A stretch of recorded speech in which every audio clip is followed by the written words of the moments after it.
Hey, what's going on, everybody? We're starting the video off full screen today because we are starting the video on a slightly different note. We got the betting picks coming up just around the corner. Just give me a couple of minutes of your time, and I promise we will be right there. But I do want to start off with something, what I consider to be pretty serious. And let me go ahead and throw a couple of comments up on the screen right now. Now, let me start by saying this is not me addressing the haters or having a back and forth or anything like that.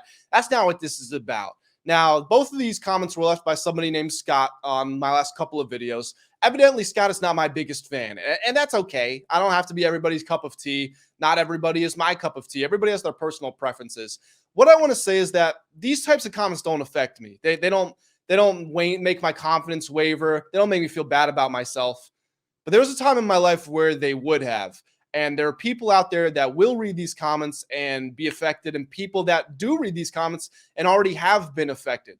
Now, what I want to say about this is, look, we're so quick to broadcast negativity whenever we feel we've been inconvenienced or we're discontented or we're upset with something. We want to make sure that people know we're upset. We want to drag people down with us. And a lot of that just has to do with where the world is at right now.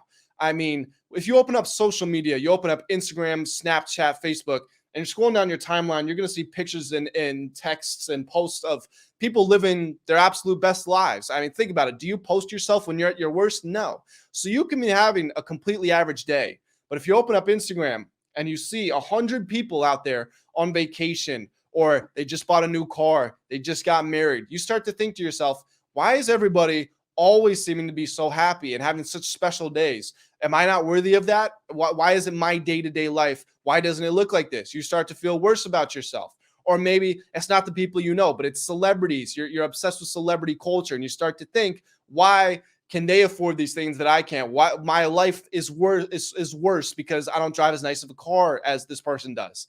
And just speaking to the general way with which the world operates now. I mean, obesity is on the rise. Divorce rates are on the rise. The power of the dollar is not even close to what it once was. Affordable housing isn't really a reality anymore. People are getting laid off. The middle class is being squeezed. You're either poor or you're rich. There's so much going on that has put so much pressure on all of us and makes us want to feel worse about ourselves. And because we have all of that external influence, again, we want to make other people feel worse. We want to bring them down. We want everything to be negative. And look, Scott, I'm assuming you're a man based on your name, Scott. It's a man's name. I apologize if you're not, because then that will change, where I'm going with this. But as men, we're not really complimented. Men don't receive compliments, especially not as much as women do. And this isn't meant to be a sex thing, but women are supposed to be the prize in life, right? If you grow up, you grow big and strong, you make a lot of money, then you get to marry the beautiful woman, and that's your life. That's how the storybook lifetime goes, right? Women are the prize. Men don't really have that feeling. And when men are struggling with mental health disorders, whether it's anxiety or depression, or you've just been laid off, you're not making as much money as you think you should, you're struggling with your weight, you can't sleep at night. Whenever you have problems, you're taught to internalize it. And all that does is make you harbor more negative feelings and resentment and vitriol. And then it leads to comments like these. And I'm not saying these comments, like I said, they don't affect me. I don't see them as the end of the world. But there are people out there that will read that, and it will really hurt them. And so, Scott, here's what I want to say to you. When I reply to your comments and I say that I hope you have a great day, I hope you find a reason to smile today, I truly mean it. I want today to be the best day of your life. And Scott, you're a special man. I'm talking about men don't get enough compliments. Scott, you're a good man. You have things that you can accomplish, and you have the power to change your life and other people's lives today. So I challenge you to go out, make a positive difference today. I will do the same, whether it's helping someone carry in their groceries, holding the door for somebody that's 20 feet away, striking up a conversation with the clerk at the grocery store, whatever it is, be a positive difference today, and I'll do the same. And I challenge everybody else to do that as well. And without further ado, let's go ahead and get into today's video. Pick 5, win 5. Hello, ladies and gentlemen, and everyone else in between. Welcome back to my daily betting show, where it is my job to give you my 5 favorite plays in the sports betting world.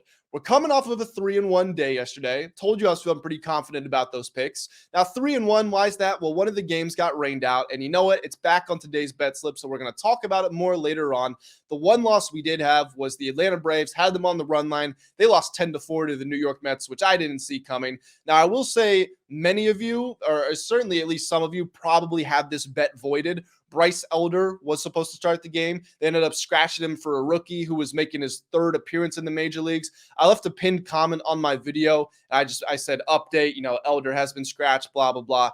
But I also said that I was going to stick with the Braves run line. The kid had good numbers in the minor leagues. So I thought, you know what? I'll ride it out with him. I'll see what he's got. The Braves did their thing. They got to Peterson early, got 4 runs off of him like I thought they would. But the kid wasn't that good. The Mets absolutely exploded, and they go on to win that game. But a 3-1 day, we're definitely going to take that back over 100% ROI all time. And like I said, on yesterday's show, that was the most confident I felt in my picks in a couple of weeks. And I'm feeling really confident about these ones. But before I get into them, make sure that you guys are subscribed to the channel, coming out with betting content every single day. To everybody that has joined this community, I appreciate you guys so much. When we hit 1,000 subscribers, I'm giving away $100 to one random person that has subscribed to the channel. So another reason to make sure that you are subscribed.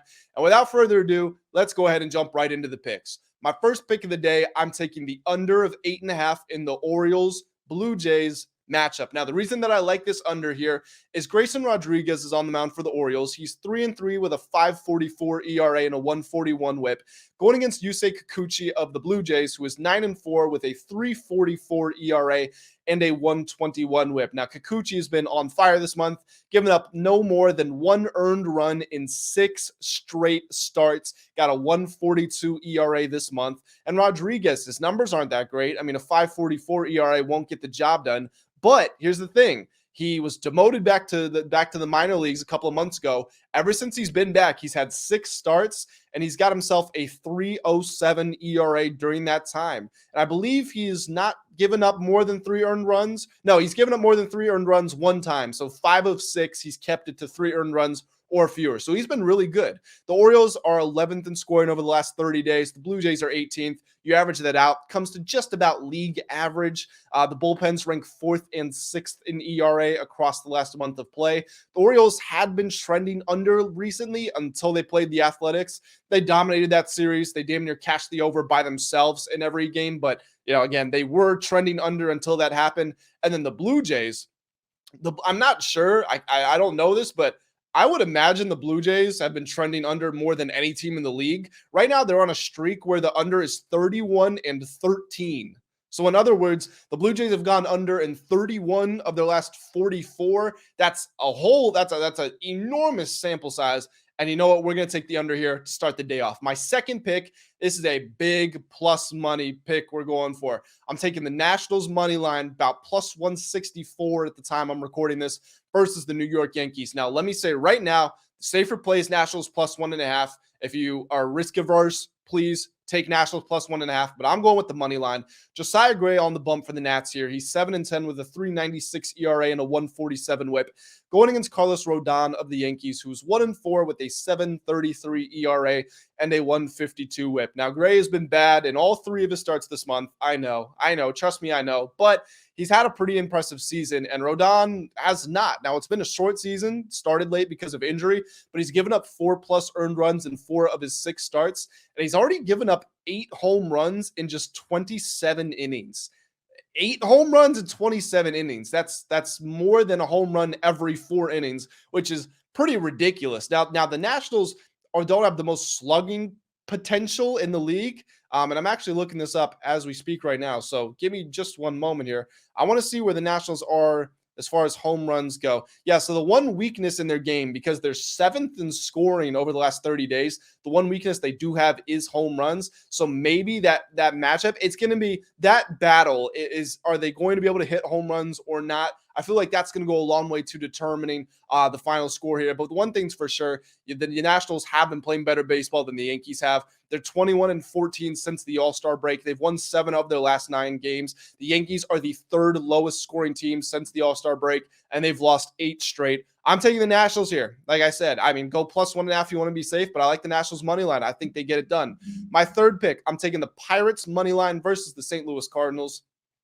Adam Wainwright on the mound here for the Cardinals should have retired. He's 3-8 with an 8.42 ERA.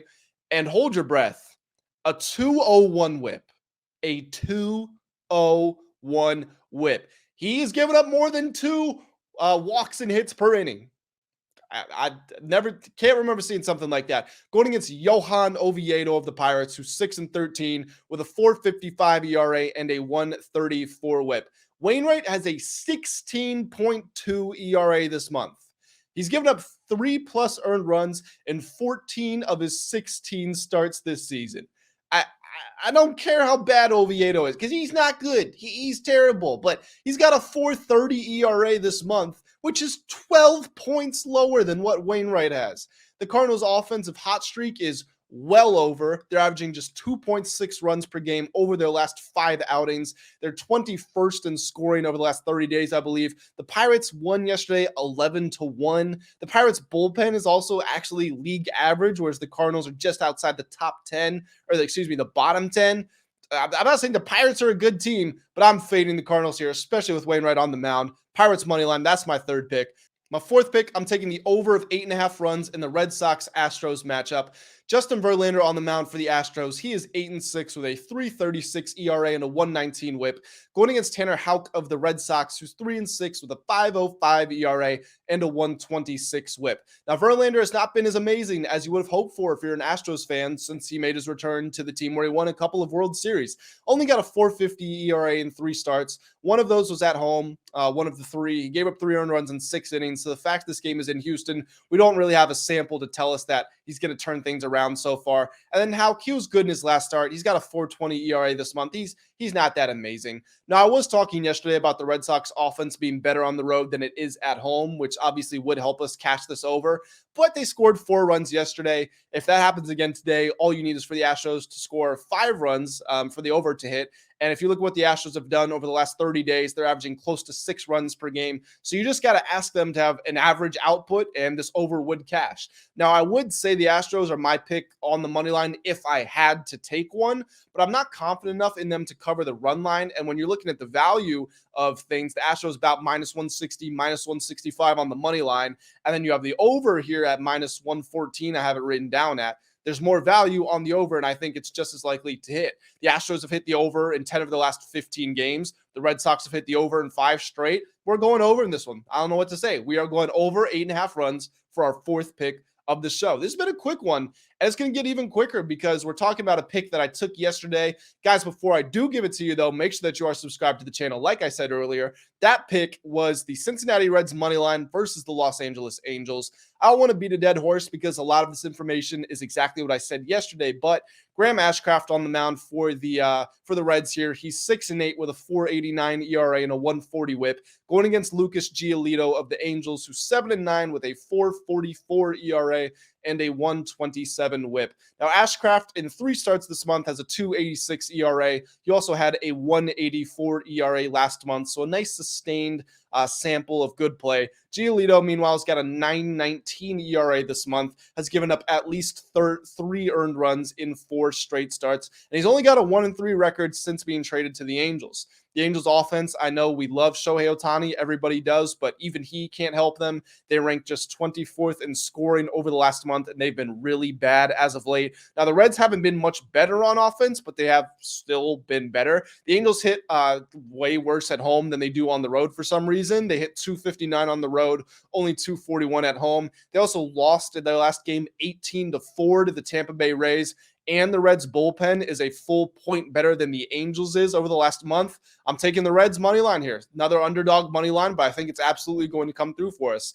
Let's do the final rundown. I'm taking under 8.5 in the Orioles-Blue Jays, Nationals money line versus the Yankees, Pirates money line versus the Cardinals, Red Sox, Astros over 8.5, and Reds money line versus the Angels. Guys, I'm going to go ahead and get on out of here. Like I was saying earlier, find a way to make yourself smile today. Find a way to make the lives better of the people around you. Subscribe to the channel for more content. Like the video if you enjoyed. Comment, let me know what your favorite plays of the day are. And until next time, I will see you all very soon. Have a great day.